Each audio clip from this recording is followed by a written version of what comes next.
ओम। आप सभी को सादर प्रणाम। सभी का हमारे इस वैदिक संध्या के मंत्रोच्चारण के शुद्धिकरण की 10वीं कक्षा में हार्दिक स्वागत है। मनसा परिक्रमा मंत्रों का प्रकरण चल रहा था। पहला मंत्र हम पिछली कक्षा में देख चुके थे। आज हम दूसरे मंत्र को देखते हैं, इसके उच्चारण को शुद्ध करने का प्रयास करते हैं।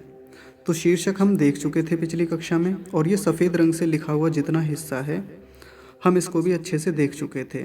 तो बस अब ये आपको जो इस रंग से लिखा हुआ दिख रहा है, ये बस इतने हिस्से को आज हम सीखने का प्रयास करेंगे, इसका शुद्ध उच्चारण देखेंगे।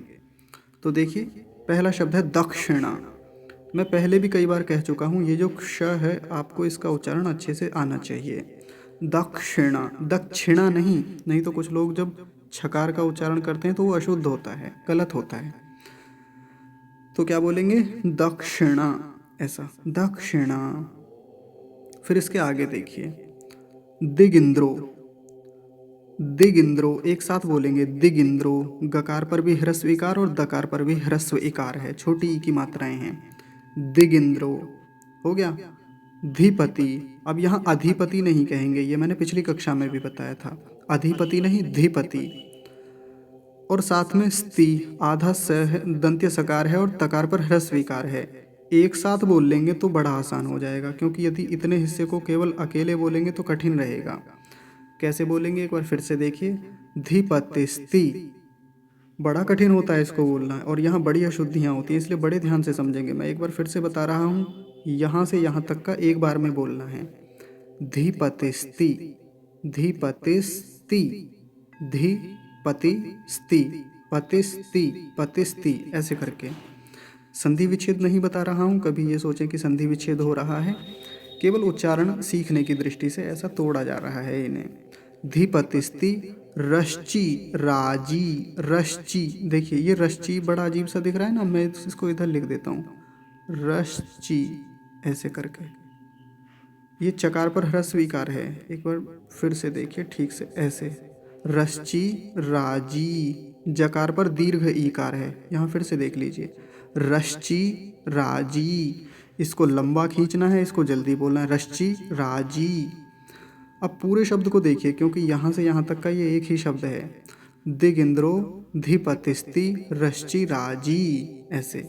दिगिंद्रो, धीपतिस्ति, रश्चि, राजी, ऐसे। जितना धीरे धीरे उच्चारण करेंगे उतना ही अच्छे से सीख पाएंगे।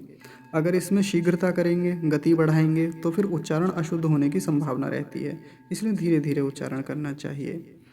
रक्षिता, देखिए ये शब्द पीछे भी आया था पिछली कक्षा में, रक्षिता।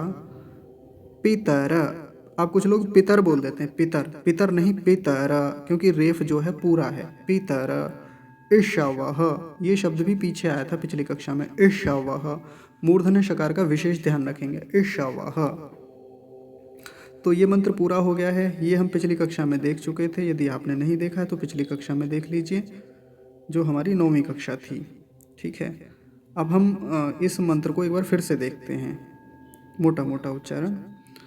दक्षिणा, दिगिंद्रो, धीपतिस्ति, रश्चि, राजी, रक्षिता, पितर, ईशवः। अब इस प्रकरण को बार बार नहीं बोलेंगे, एक बार बोला जा चुका है। तो देखिए यहीं से मैं मंत्र का प्रवाह से उच्चारण यहाँ तक कर देता हूँ, अंत तक। दक्षिणा, दिगिंद्रो, धीपतिस्ति, रश्चि, राजी, रक्षिता, पितर, ईशवः।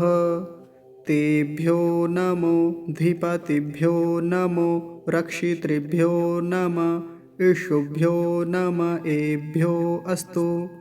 योऽस्मान् द्वेष्टियं वयं द्विष्मस्तं वो जम्भे दद्मः। तो इस प्रकार यहाँ इस मंत्र का उच्चारण पूरा होता है। अगली कक्षा में तीसरे मंत्र का उच्चारण सीखने के लिए हम पुनः उपस्थित होंगे। तब तक के लिए आप सभी को सादर नमस्ते।